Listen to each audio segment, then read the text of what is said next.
you, and welcome back to the deep dive. It feels like just yesterday we were talking at the last Iconic Concierge. It really does. Time just vanishes, doesn't it? Hard to believe 3 months have flown by since the last one. Totally. But here we are, spring 2025, edition in hand. Looks promising. It does. And that cover, Yeah. quite striking. Right. Chef Duran Bodasing. Yeah. Now, help me out here. Is it Bodasing or maybe Bodasing? I'm never totally sure. Uh-huh. Yeah, that's always tricky without hearing it said. But either way, he's clearly the personality they're highlighting this issue. And that shirt definitely catches the eye. Makes you wonder about the story inside. It certainly does. So, okay, our mission today, same as always. We dive into this magazine, pull out the most interesting bits, the really valuable insights for you. A curated look at the highlights. What caught your eye? Okay, well, for me, I was immediately drawn to this piece on graphite mastery. Sounds intriguing. And also the coverage of the Junos and the story on the Invictus Games. Really powerful stuff. Oh, interesting choices. Well, you know me, I can't resist a good travel story. Yeah. Especially if there's a hint of good wine involved. Knew it. So the article on Santiago, the heart of Chile and beyond, that was definitely on my list. I've always been curious about Chile. Fantastic. All right, let's dive right into graphite mastery then. This is about an artist, Salavat Fide. Am I saying that right? Fidei, yeah, that sounds right. He creates these unbelievably tiny, intricate micro sculptures carved from the graphite tips of pencils. Tiny Batmans, Yodas, even the Eiffel Tower, all on a pencil lead. The precision involved, it's hard to fathom. Seriously, and he's not just doing it for fun. I mean, he collaborates with big brands, sophisticated collectors. Yeah. His work clearly holds significant value. And the process itself. He uses just an X-Acto knife. That's it. Yeah. And a single sculpture can take, well, anywhere from 6 hours to several days. Days for one pencil tip. Yeah, like a simple chair might be quicker, 6 hours maybe, but something complex like Darth Vader, he apparently needed multiple attempts for that one. I can imagine the focus required. He actually describes the process. The article quotes him saying it's like meditation, and the main goal is just finishing it without it breaking. That fragility is key, isn't it? Graphite is just so brittle. One wrong move, one tiny slip. And hours of work, gone. And his work is global now. Collectors everywhere, exhibitions, Europe, Dubai, Singapore, U.S., even museums. Right. Museums in Tucson, collections in Singapore, Russia, Germany. In this age of, endless digital art, there's something really powerful about these traditional painstaking skills. Okay, so let's completely shift gears now. Go from micro sculptures to a massive stage. The 54th Annual Juno Awards, held in Vancouver, March 30th, 2025. Canada's big music night. Yeah, what really jumped out at me from the article was just the sheer scale of it this year. And what that says about Canadian music right now, the viewership, the streaming numbers, record-breaking apparently. People are really engaged. It sounds like it was quite the show. Michael Bublé hosted, I mean, he's won 15 Junos himself, so he knows the territory. Natural fit. His opening, the performance and monologue apparently pulled in a peak audience of 838,000 viewers on TV. So yeah, he definitely draws a crowd. And the performers, the lineup looked really diverse. You had your big established names like Sarah McLachlan, Maestro Fresh Wes, Sum 41, Roxane Bruno too, but also lots of newer emerging artists like Aquila, Bibino, Tia Wood. It gives you a real snapshot of the whole scene. Definitely. And there were some big moments of recognition too, like Sarah McLachlan presented the Lifetime Achievement Award to Anne Murray, iconic. Absolutely. And the producer, Boy Wanda, who's worked with, everyone. Huge name. He got the International Achievement Award presented by Jesse Reyes. And big one for rock fans, Sum 41 got inducted into the Canadian Music Hall of Fame. Finally. Yeah, that's great. A big moment for them. Okay, next up, something really different and incredibly inspiring. The Invictus Games, celebrating the resilience of wounded service members and veterans through sport. And Vancouver Whistler hosted the first ever Winter Games this February. The opening ceremony at BC Place sounded incredible. Over 40,000 people. Imagine the energy and the parade of nations with over 500 athletes from 23 countries. Always so moving. And the performers they had, Katy Perry, Chris Martin, Noah Kahan, Nelly Furtado, Roxane Bruno, quite the lineup. Nice to hear they kept ticket prices affordable, too, to build that community feel. And the sports themselves, including those new winter events, showcasing amazing athleticism and adaptability. But it's really about the camaraderie, isn't it? The support, the awareness raised. Definitely. The closing ceremony at Rogers Arena sounded great, too, with Marie Mai, the War and Treaty, Jelly Roll, and Bare Naked Ladies. Then the handover to Birmingham for 2027. A real success story for resilience and sport. Absolutely. Okay, so next, Jennifer, you were also drawn to Elevate, the Vancouver Auto Show piece. Sounds like a big one this year. Yeah, record breaker apparently. Almost 140,000 visitors. That's a lot of people looking at cars. It is, and they kicked it off with some nostalgia right at the entrance, the DeLorean time machine. From Back to the Future. Cool. Yeah, that one. And Marty McFly's Toyota pickup, Biff's old Ford.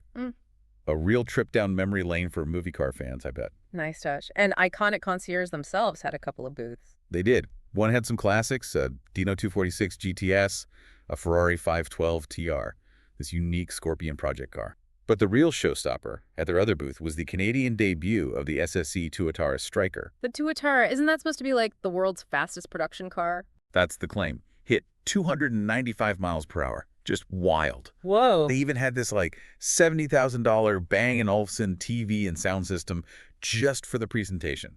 Pulled out all the stops. Sounds like it. And kind of adding a futuristic twist, this company Unitree, they make humanoid robots. Yeah. They brought their robotic dog. A robot dog at a car show. Okay. Blending tech, I guess. Yeah, definitely showing off different kinds of innovation. What else stood out?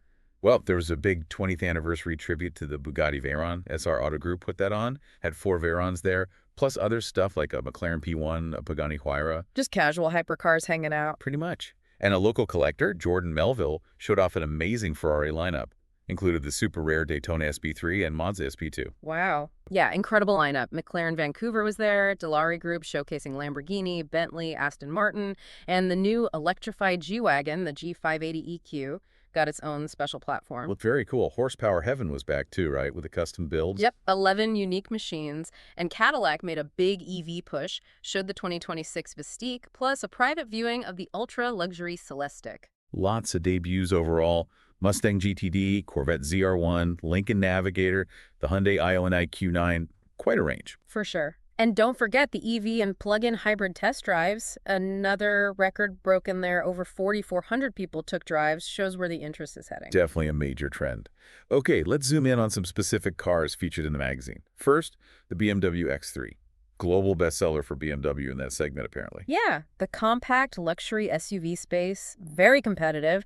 Iconic Test drove the new 4th-gen 2025 model, the X330 xDrive, around Vancouver and the island. So what's the verdict? Big changes. Design-wise, definitely. It's sharper, more angular, takes some cues from the XM, interestingly. A bit bigger, overall longer, wider, slightly lower. Gives it a more sort of planted look. And the front grille, it lights up now. It does, yeah. Illuminated kidney grille, sleeker headlights, looks more modern, more assertive. And inside, big overhaul there too. Totally redesigned. Very minimalist. Dominated by that big curved display, integrates the instrument cluster and the new iDrive 9 system. Supposed to be much more intuitive. Compact gear selector, cleans up the center console. But they did have some criticism, right, about materials. Yeah, that was interesting. The reviewer pointed out some hard plastics, especially on the door handles, felt a bit, wow, below par for a BMW in this class. And they weren't sure about the illuminated X3 logo in the door panel either. Fair enough. Little details matter at that level. What about the good stuff inside? Oh, the ambient lighting sounds fantastic. These boomerang-shaped LEDs that change color depending on the drive mode really lifts the atmosphere. And because it's bigger, there's more space, especially in the back, and more cargo room, too. New material options as well, like recycled polyester upholstery. A nod to sustainability. Tech-wise, standard parking assistant, upgraded voice assistant. You can get hands-free driving assistant, augmented nav as options. That's right. Pretty comprehensive suite. Now, the driving, the 30X drive model they tested has the 2.0-liter turbo 4-cylinder, but now with a 48-volt mild hybrid system. Did that make a difference? Power-wise. Produces 255 horsepower. They said it felt more than adequate, smooth power delivery, slick 8-speed auto. There's a sport boost function, too, for a quick burst. And those My Modes let you tweak the feel sport, efficient, even things like relax or digital art mode. Not bad. And there's a faster one, too, the M50. Briefly mentioned, yeah, the X3 M50 xDrive, that one gets nearly 400 horsepower, much quicker, 0-100 time, bigger brakes, sportier setup overall. So options depending on what you want. Makes sense. Okay, next up, Wow. the Bentley Batour. Specifically the Black Rose Batour. Sounds incredibly exclusive. Oh, it absolutely is. One of only 3 right-hand drive models made, part of a total run of just 18 Batours worldwide. It's pure Mulliner bespoke craftsmanship. So what makes the Black Rose special? The paint, for starters. This unique black rose metallic, contrasted with satin rose gold accents, gloss beluga finish on the upper body, then more rose gold on the grille, mirrors, trim, lower body kit. It sounds stunning. The level of detail must be insane. And the interior, just as special. You bet. Beluga leather, charcoal gray tweed, more rose gold touches. And this is amazing. They used 3D printing to create solid 18-karat rose gold elements. Solid gold. Yeah, 210 grams of it.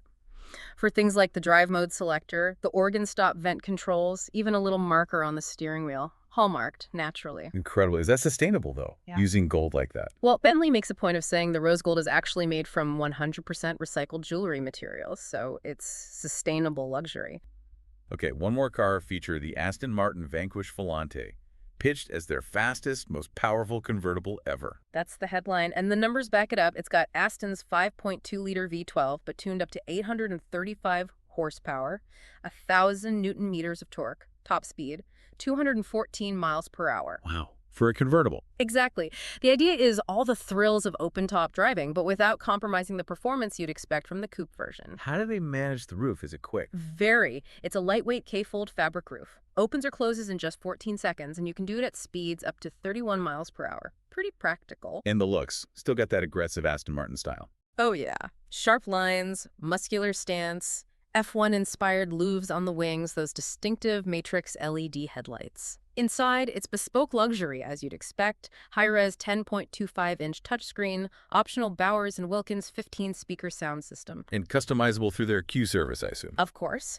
Q by Aston Martin lets buyers personalize pretty much everything. It's positioned as a very exclusive, limited availability. Deliveries start Q3 2025. Okay, now for a big jump south. Let's talk about the travel feature on Santiago, Chile, the one you were waiting for. Yes.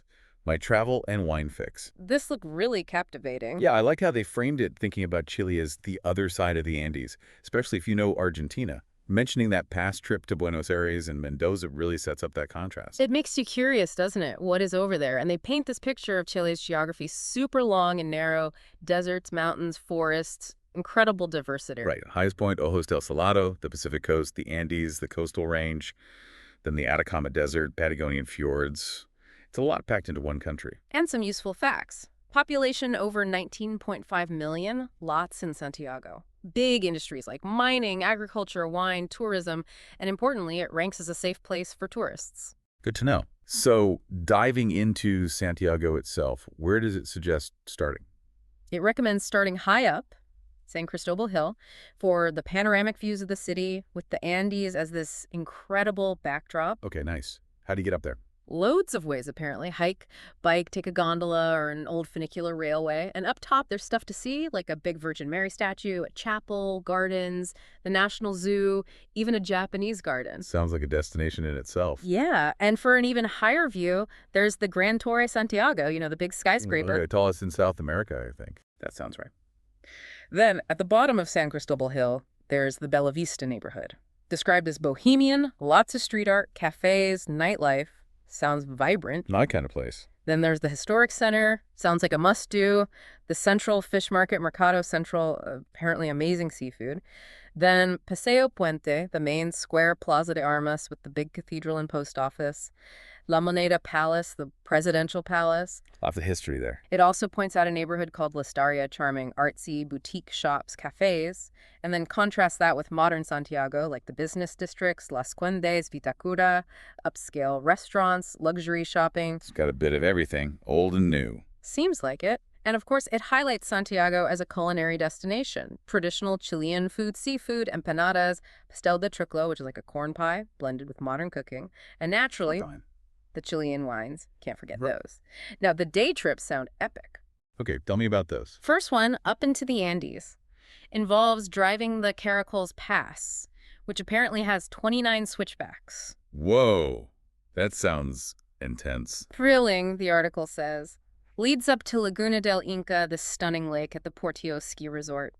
And then, for the really adventurous, you can try to get to Cristo Redentor de los Andes, the statue right on the border with Argentina, at almost 13,000 feet elevation. There. It's an unpaved road, sounds quite challenging, Need a vehicle with good ground clearance. Oh, and your passport, because you're right at the border. Okay, note to self. Mm-hmm. Maybe rent a 4x4 for that one. And bring the passport. Sounds amazing, though. Definitely an adventure. The second day trip is totally different, heads to the coast. Ah, the Pacific. Yeah. Visits Reñaca Beach, then Vina del Mar, which is known as the Garden City. Lots of beaches, gardens, parks there. This is lovely. And then the famous Valparaiso, UNESCO World Heritage Site, known for its steep hills covered in colorful houses, the old funicular elevators going up the hillsides. Oh, yeah, I've seen pictures of Valparaiso. Looks incredible. Okay, but the wine regions. We need the details. Right, the main event for you. They focus on 4 key estates representing different terroirs. But first, they set the stage, explaining why Chile is so good for grapes. Right, that long, narrow geography, all the different microclimates, soils, the Andes snowmelt for water, the cool Pacific Humboldt current. It's like a perfect storm for vineyards. And the industry has boomed, 7th largest producer, 4th largest exporter globally, over 400 wineries, 50-plus grape varieties, plus they're leaders in sustainable practices. Very impressive. Then they dive into the story of Carmenere. That's fascinating. Totally. Big in Bordeaux, then vanished, thought extinct, only to be rediscovered in Chile, where it had been mistaken for Merlot for, like, a century. Identified properly in 1994, now Chile is the main place for it. Thrives in the warm, dry climate.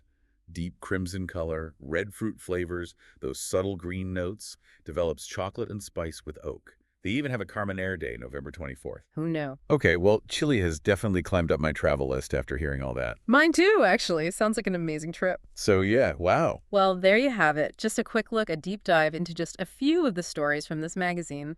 And look, if any of this really grabbed you, we'd definitely say grab a copy of the magazine itself or check out the e-edition on their website. You'll get way more detail. Absolutely worth it if something piqued your interest.